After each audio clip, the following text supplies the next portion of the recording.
Debido a la naturaleza gráfica de los crímenes de este asesino, se recomienda la discreción del oyente. Este episodio incluye discusiones sobre asesinatos, agresiones y mutilaciones corporales que algunas personas pueden considerar ofensivas. Aconsejamos extrema precaución con los menores de 13 años.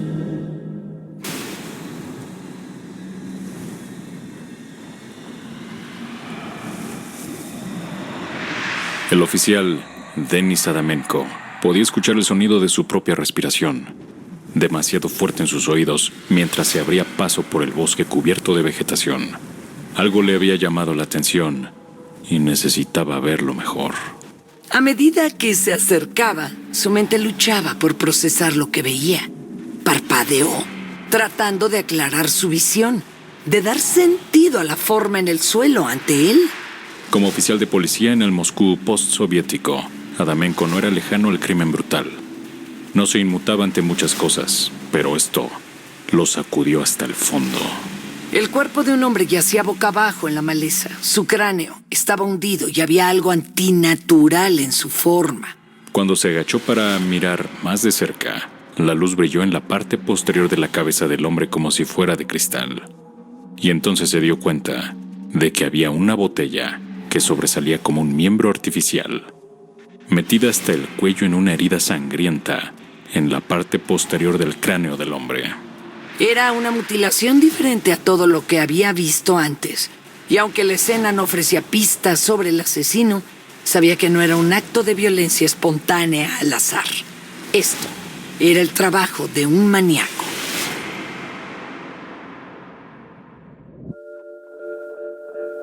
Hola, soy William Pinkerton. Esto es Asesinos Seriales, un podcast original de Parcast.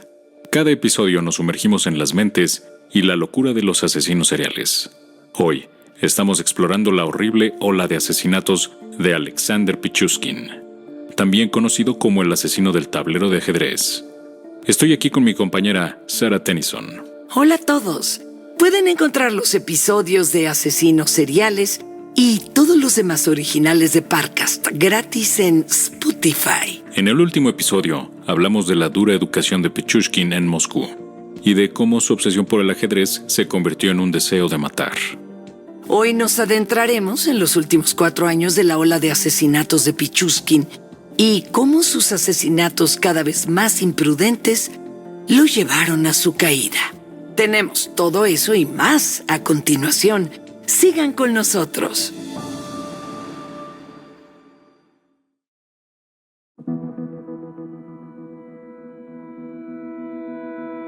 En febrero de 2002, la capital de Rusia fue atacada por uno de los asesinos en serie más prolíficos de la historia del país. Pero nadie lo sabía. Alexander Pichushkin, de 27 años, era tan sigiloso como práctico, empleando un método muy bien ensayado que funcionaba a la perfección. Una vez que se decidía por una víctima, le invitaba a acompañarlo en un paseo por el Parque Vitsa, un extenso bosque en el suroeste de la ciudad. Les atraía con una historia triste.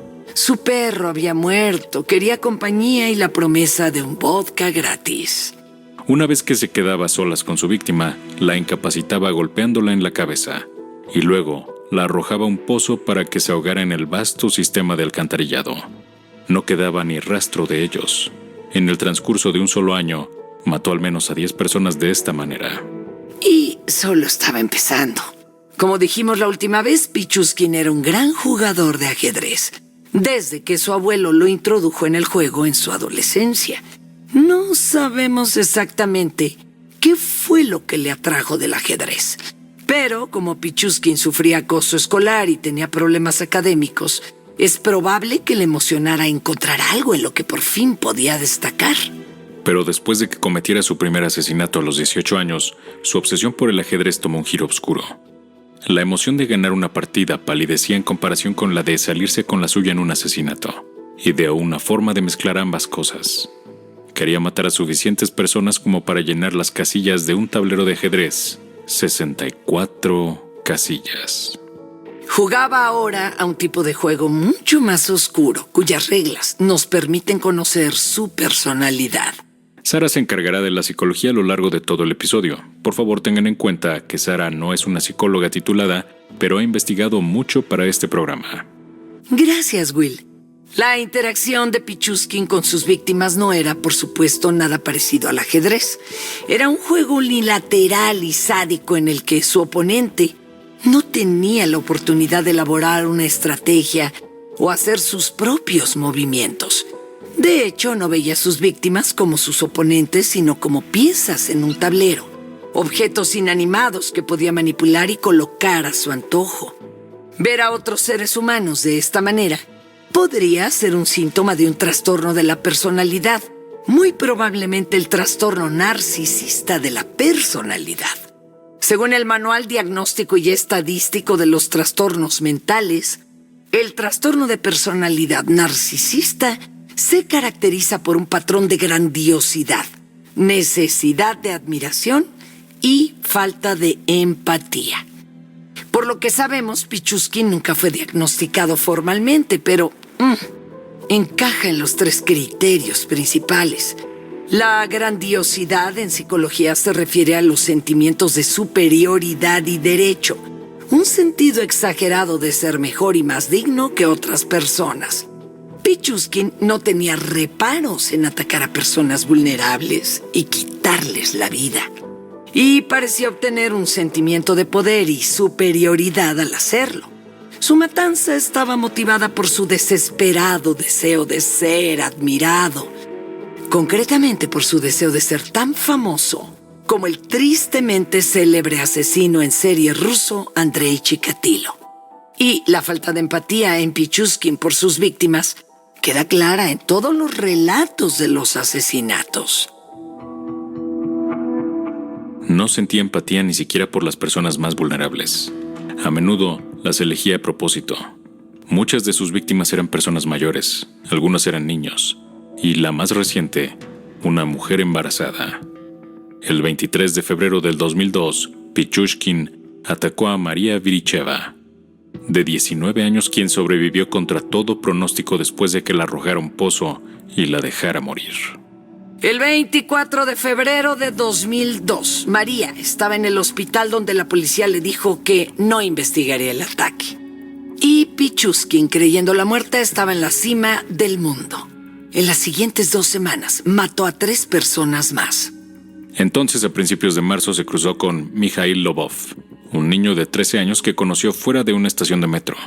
Algunos informes dicen que Mikhail era un vagabundo, pero no está claro si eso es cierto. Pero estaba aburrido y sin dinero, y se dejó seducir fácilmente por la promesa de alcohol gratis. Así que se adentró con Pichuskin en el desierto parque Vitsa, caminando durante 20 minutos a través del bosque nevado hasta que por fin llegaron a un claro junto a un pozo. Pichuskin le ofreció a Mikhail un cigarrillo que aceptó de buen grado junto con su vodka. Bebieron y entonces, en un instante, Pichuskin atacó. Lo golpeó en la cabeza y Mikhail cayó en el suelo, apenas consciente. Fue fácil para Pichuskin empujarlo al pozo y enviarlo a la oscuridad. Pero Pichuskin cometió un error. Eufórico por otra muerte exitosa, giró sobre sus talones y salió del parque sin mirar atrás. Si lo hubiera hecho, se habría dado cuenta de que la chaqueta de Mikhail estaba atrapada en un trozo de metal justo dentro del pozo. La tela era lo suficientemente fuerte como para detener la caída del adolescente, suspendiéndolo en el aire. Desorientado, se arrastró fuera del pozo y se quedó temblando en el suelo congelado. Una vez recuperadas las fuerzas, salió del parque y encontró a un policía. Informó exactamente lo que había ocurrido y sin inmutarse el policía le dijo a Mikhail que se fuera a casa. Se vuelve más extraño. Una semana más tarde, Mikhail se encontró con Pichuskin fuera de la misma estación de metro donde se conocieron. Es difícil decir cuál de los dos estaba más sorprendido, pero la reacción de Mikhail fue instantánea.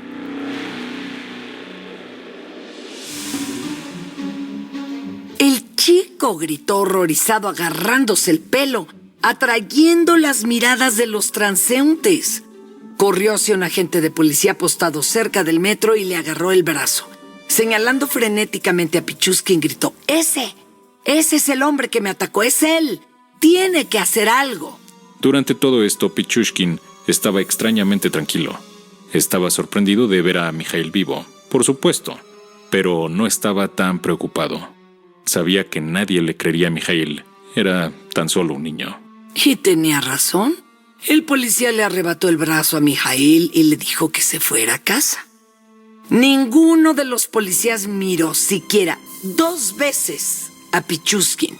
Después de que María Viricheva denunciara su ataque a la policía, el agente la chantajeó para que no dijera nada. No porque intentara proteger a Pichushkin. Parece que simplemente no quería hacer el trabajo de investigar ese atroz crimen. Ahora, a la luz de los 2 intentos de Mikhail de alertar a la policía, está claro que esto era un patrón de comportamiento. A mediados de la década del 2000, la policía rusa no tenía una buena reputación. La corrupción era generalizada y los ciudadanos estaban acostumbrados a ser detenidos por la policía por razones que parecían arbitrarias, diseñadas para solicitar sobornos.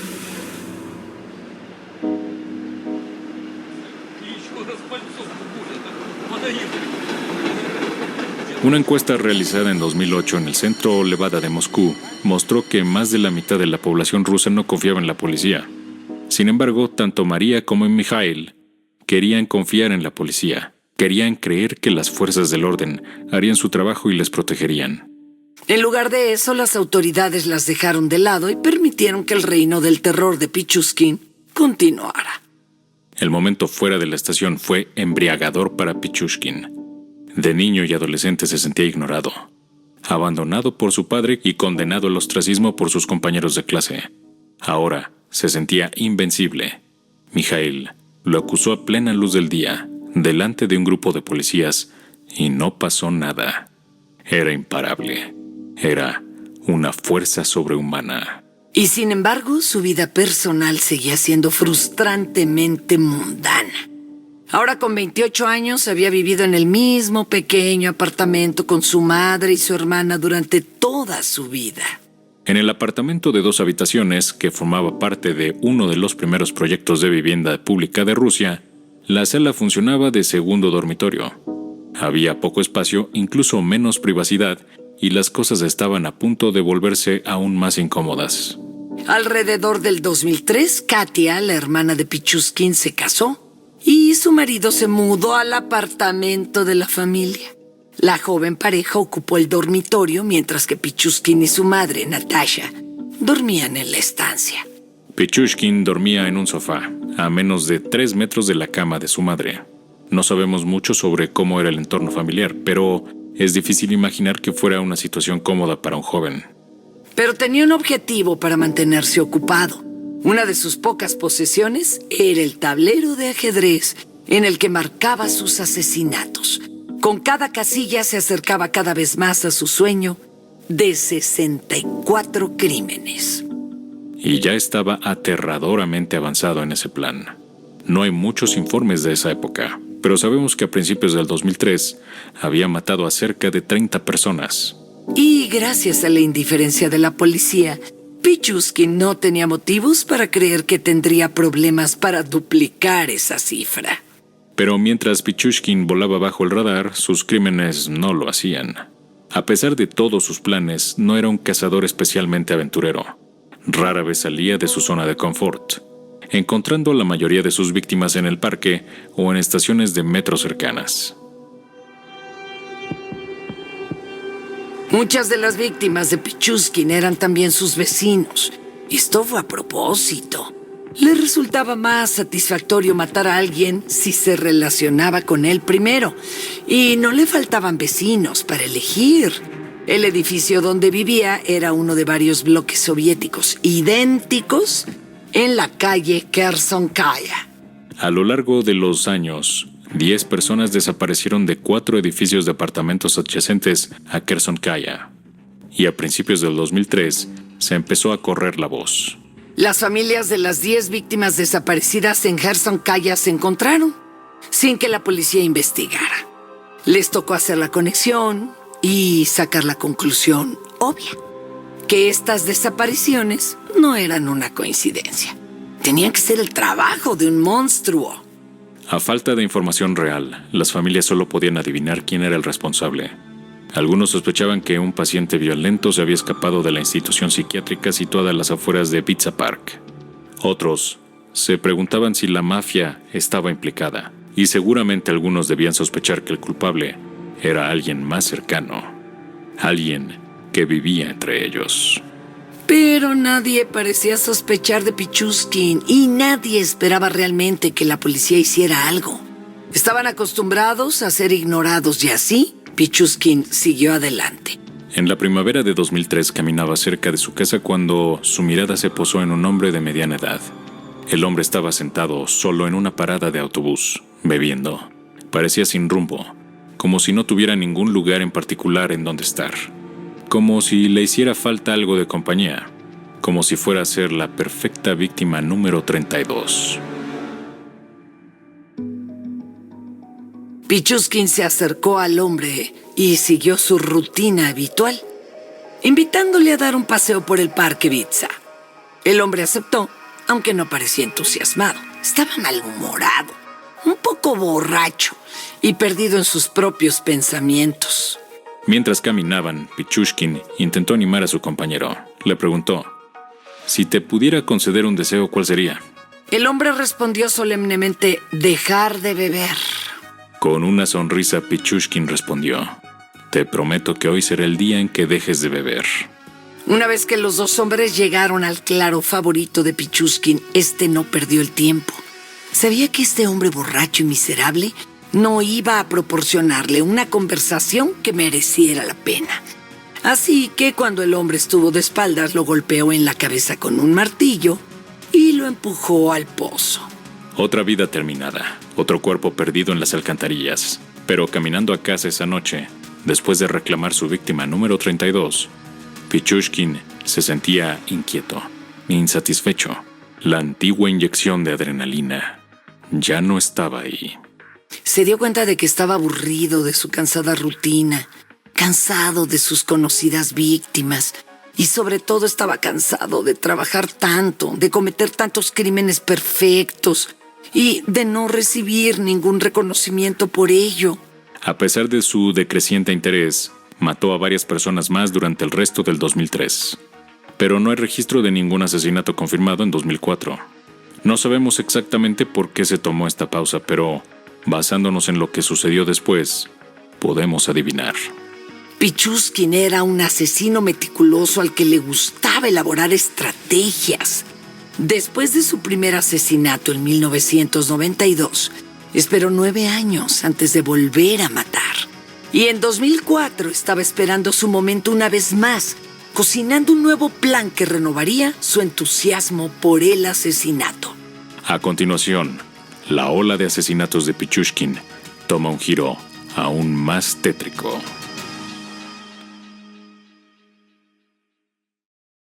Ahora volvamos a la historia. A finales de 2003, Alexander Pichuskin, de 29 años, había matado a más de 30 personas. A pesar de ser denunciado a la policía por 2 víctimas sobrevivientes, había pasado completamente desapercibido. En 2004 parece que hizo una pausa en sus asesinatos. Quizá porque perdió el entusiasmo por un acto que se había convertido en rutina. Pasó ese año planeando su próximo movimiento. El año siguiente, 2005, volvió a matar, pero su mentalidad había cambiado de manera crítica.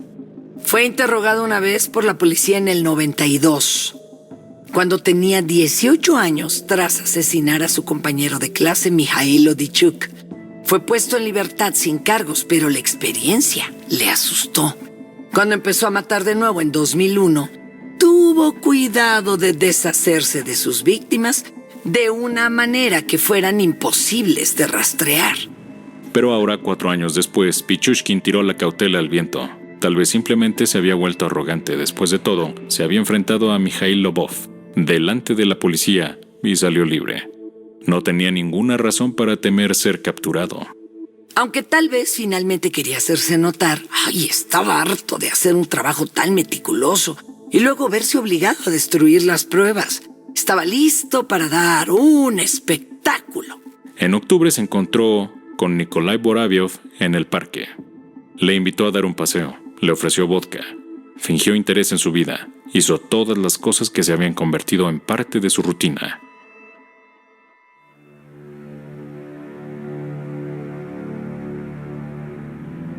Pero esta vez era algo diferente. Cuando Boroviov se distrajo, Pichuskin sacó un martillo de su bolsillo y lo golpeó en la parte posterior de la cabeza una y otra vez. Mientras Boroviov yacía inconsciente o moribundo, Pichuskin tenía que tomar una decisión. Podía hacer lo que siempre hacía y deshacerse del cuerpo de su víctima en el sistema de alcantarillado, asegurándose así de que no fuera encontrado, o podía poner en marcha su nuevo y espantoso plan. Ese plan que había ocupado su mente durante más de un año. Por muy temerario que fuera, Pichuskin no pudo resistirse. Se agachó junto al inmóvil Boroviov, que yacía boca abajo en el suelo. Luego tomó la botella de vodka y lentamente, de forma deliberada, la clavó en la parte posterior del cráneo roto de Boroviov. Luego, eufórico, se alejó, dejó el cuerpo brutalizado de Boroviov tirado en el bosque y se fue a casa con su familia. Ya no temía ser atrapado. Por otra parte, también es posible que en el fondo quería ser atrapado. Había sido invisible durante toda su vida, con un trabajo sin futuro y sin una vida amorosa.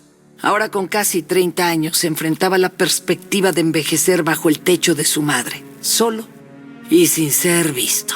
Y si la atención de la policía es lo que Pichuskin quería, no tendría que esperar mucho más. El sábado 15 de octubre de 2005, los agentes de policía de Moscú, que patrullaban el parque Vitsa, encontraron el cuerpo mutilado de Nikolai Boroviov, con la botella de vodka aún saliendo de su cráneo. Fue un espectáculo horrible. Denis Adamenko, uno de los primeros oficiales en la escena ese día, sabía que estaban tratando con algo muy inusual y sospechó que era el trabajo de un asesino en serie. Y sus sospechas pronto se confirmarían.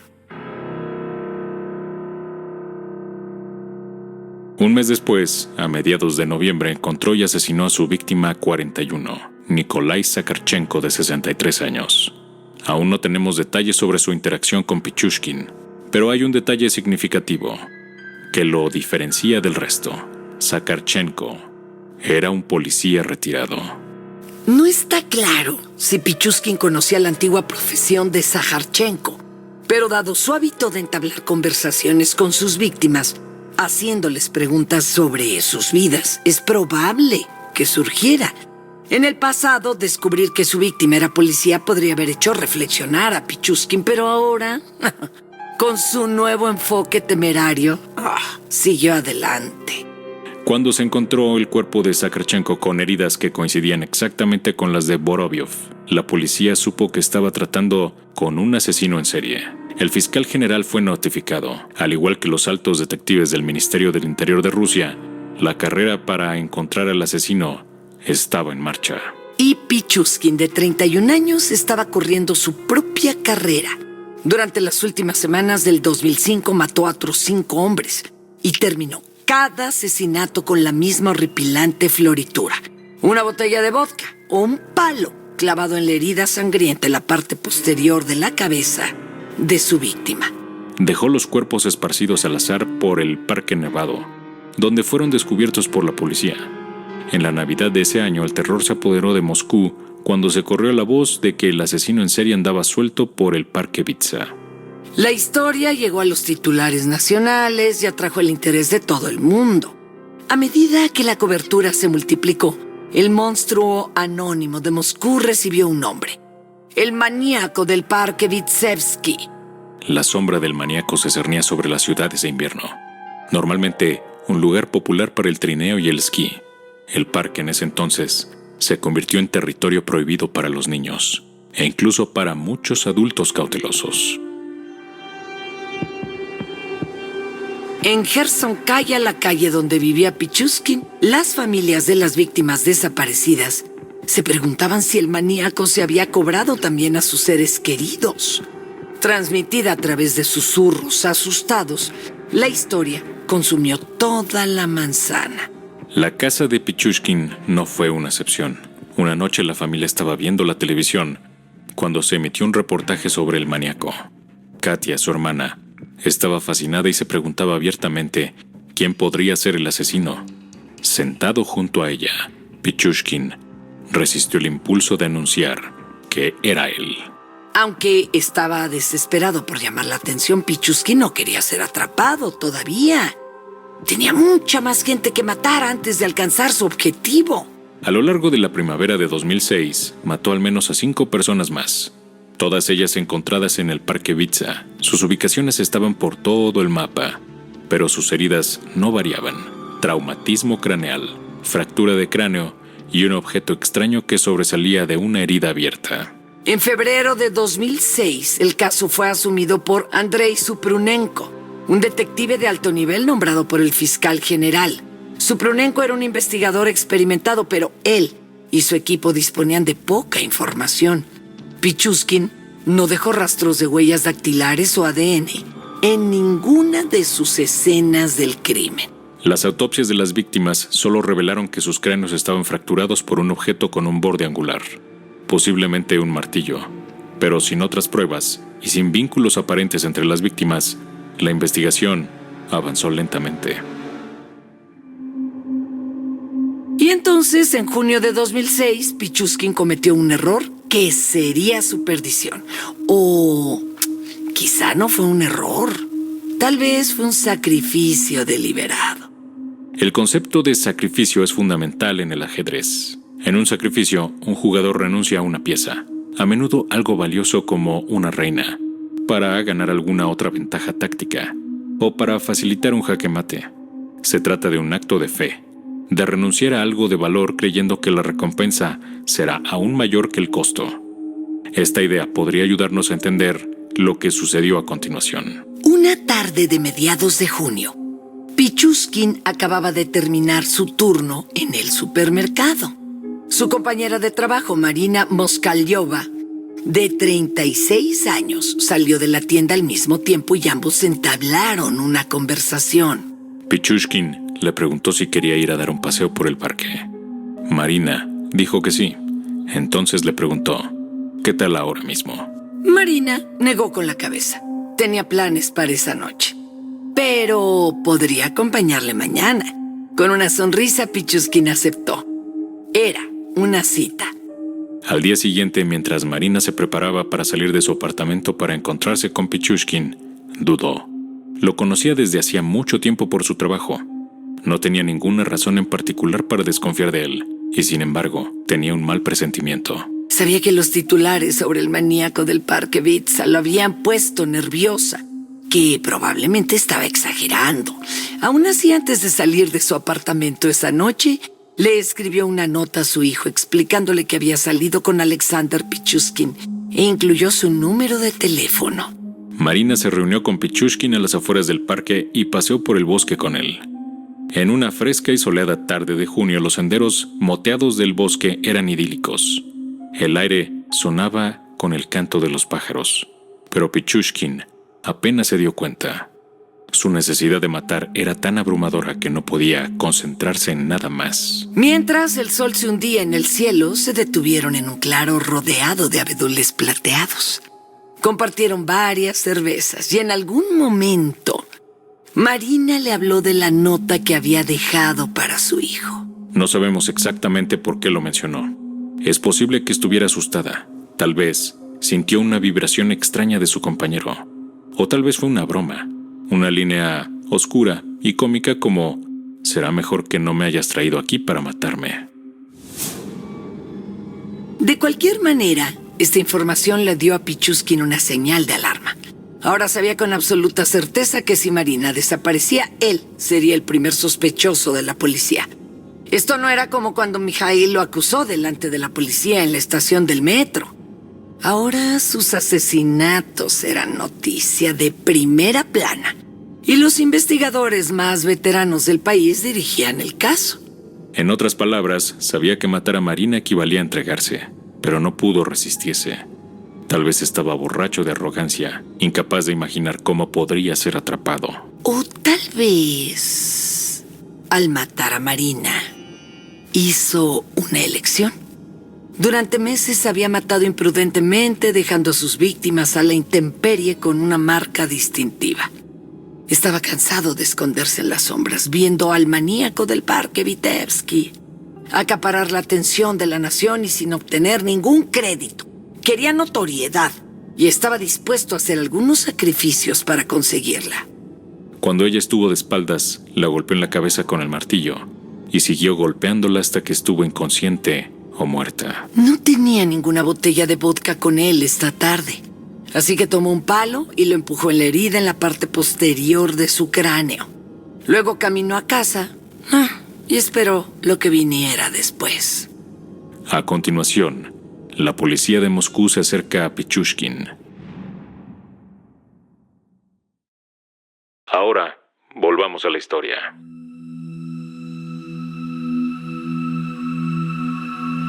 Para junio de 2006, había matado a más de 50 personas, acercándose cada vez más a su objetivo de llenar un tablero de ajedrez con sus asesinatos.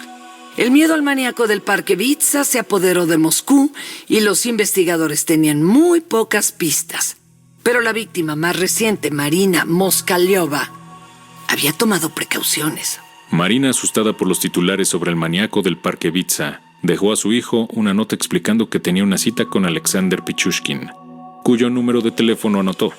Cuando Marina no volvió a casa después de su cita, su hijo supo exactamente qué hacer. Llamó a Pichushkin y le preguntó dónde estaba su madre. La respuesta de este fue desconcertante. ¿No la he visto en 2 meses? Esto era una mentira obvia. Pichushkin y Marina trabajaban juntos en el supermercado casi todos los días. Debería haber anticipado esa llamada, ya que Marina le habló de la nota, pero no parecía tener preparada una historia. Cuando el hijo de Marina lo presionó, Pichushkin dijo que estaba ocupado y colgó. Inmediatamente el hijo de Marina alertó a la policía, que comenzó a buscar en el parque. En ese momento habían encontrado 12 víctimas del maníaco y tenían la horrible sospecha de que Marina estaba a punto de convertirse en la 13ª. No tuvieron que buscar mucho tiempo. El 14 de junio la policía encontró a Marina. Sus heridas distintivas no dejaban lugar a dudas de que había sido asesinada por el maníaco. Pero había una prueba aún más importante en su cuerpo. La policía encontró un billete de metro dentro del bolsillo de Marina, que tenía una marca de tiempo. Usando ese billete buscaron en las imágenes de vigilancia y encontraron a Marina con Alexander Pichushkin a su lado. La pareja se subió a un tren en la estación de Novye Cheryomunsky y se bajó en Konkovo, que estaba cerca del parque Vitsa. En conjunto, la nota y las imágenes de vigilancia eran condenatorias, y esta vez la policía no iba a quedarse de brazos cruzados. Poco antes de la medianoche del 16 de julio de 2006, la familia Pichushkin se preparaba para acostarse. Un golpe en la puerta sorprendió a la madre de Pichushkin, Natasha, quien respondió con cautela.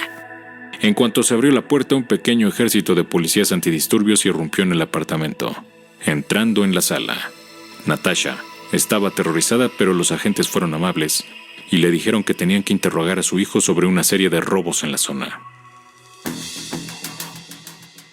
Pichushkin estaba tranquilo y no se resistió cuando la policía lo puso bajo arresto y lo escoltó fuera del apartamento. Las cortinas se movieron mientras la fila de agentes hacía pasar a Pichushkin por delante de las ventanas de los atónitos vecinos. Una vez detenido, un agente le entregó a Natasha un documento en el que le explicaba de qué se le estaba acusando. Natasha se hundió en el sofá en un asombro absoluto. A su alrededor, los agentes de policía registraron el apartamento de arriba a abajo, buscando pruebas. Entre sus escasas pertenencias, encontraron un tablero de ajedrez con 63 de sus 64 casillas marcadas. Hay informes contradictorios sobre el aspecto exacto de este tablero de ajedrez.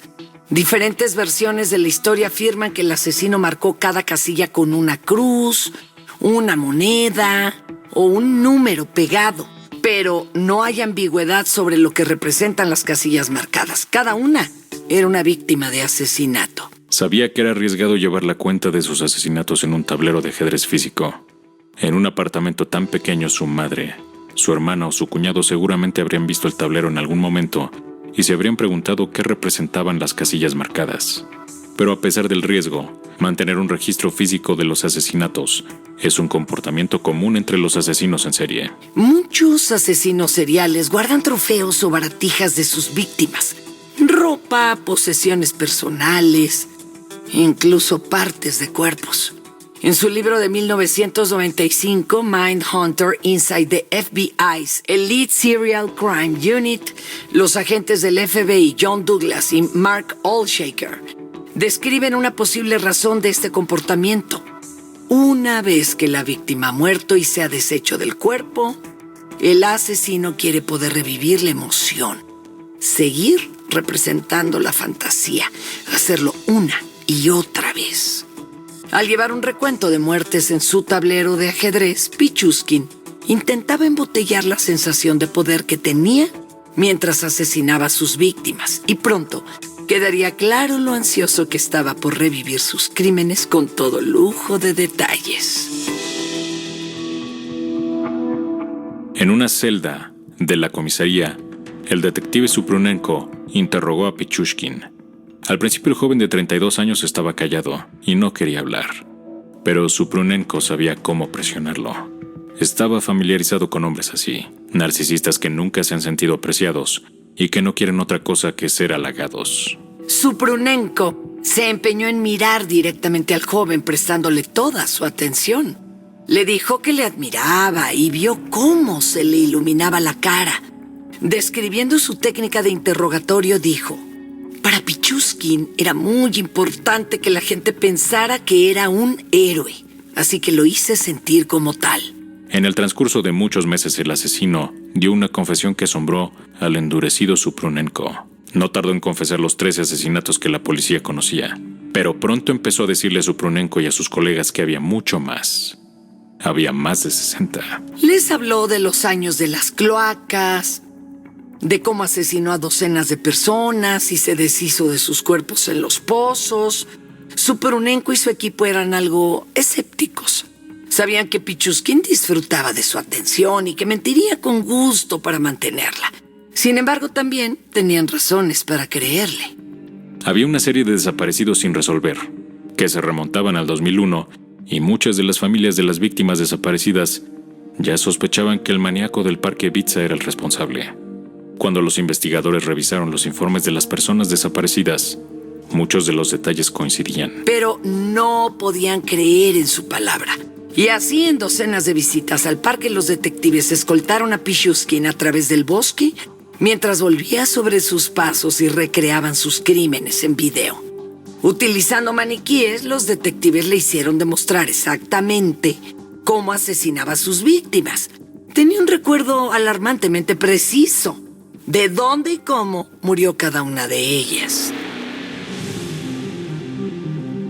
Después de meses de estas recreaciones surrealistas, en combinación con los registros de personas desaparecidas, las autoridades tenían suficientes pruebas para acusarlo de 48 asesinatos y 3 intentos de asesinato. Pichuskin estaba molesto, no porque se le acusara, sino porque insistía en que su número real de asesinatos era de 60, incluso teniendo en cuenta las 3 víctimas que escaparon. Dijo que había 12 asesinatos más que debían contarse, pero el Estado solo podía procesar lo que podía probar.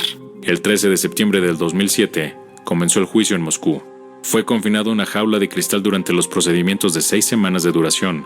Mientras declaraba, estaba muy animado y no mostraba ningún remordimiento. Los expertos de la principal clínica psiquiátrica rusa testificaron que Pichuskin estaba cuerdo y también concluyeron que tenía un trastorno de la personalidad expresado en una inclinación sádica hacia el asesinato. Su falta de empatía se puso de manifiesto mientras sonreía y alardeaba durante el juicio. Se burló del tribunal, sintiendo gran placer al relatar sus crímenes, recordando la sensación de poder que tenía al matar, y dijo: solo yo era el fiscal, yo era el abogado, el jurado, el juez. Era quien tenía que ser y decidía quién iba a vivir y quién no. Era como Dios. El 24 de octubre de 2007, Alexander Pichuskin, de 33 años, fue declarado culpable de 48 cargos de asesinato y 3 de intento de asesinato. Incluso después del veredicto siguió insistiendo en que realmente había acabado con 60 vidas. Se mantuvo firme en este punto. Dijo que no sería justo olvidarse de las otras 12 personas. Por supuesto no le importaba en absoluto a esa gente, ni siquiera los veía como humanos. Quería el crédito de cada una de sus víctimas para poder revivir la sensación de poder que había experimentado mientras las mataba. Quería superar a Andrei Chikatilo, cuyos 52 asesinatos lo habían convertido en una leyenda. Quería la gloria, el reconocimiento, el respeto. Quería pasar a la historia.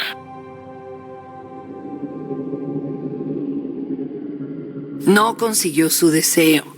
Como hemos discutido, es difícil encontrar información fiable sobre gran parte de la vida de Pichushkin o registros detallados de sus crímenes. Mucho de lo que hizo se ha perdido en la historia. Y el propio Pichushkin está en el exilio permanente. Fue condenado a cadena perpetua y enviado a una prisión remota en las montañas rusas.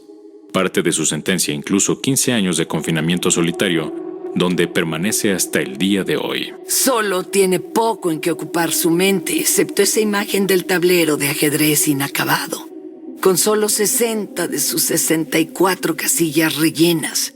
Esa imagen probablemente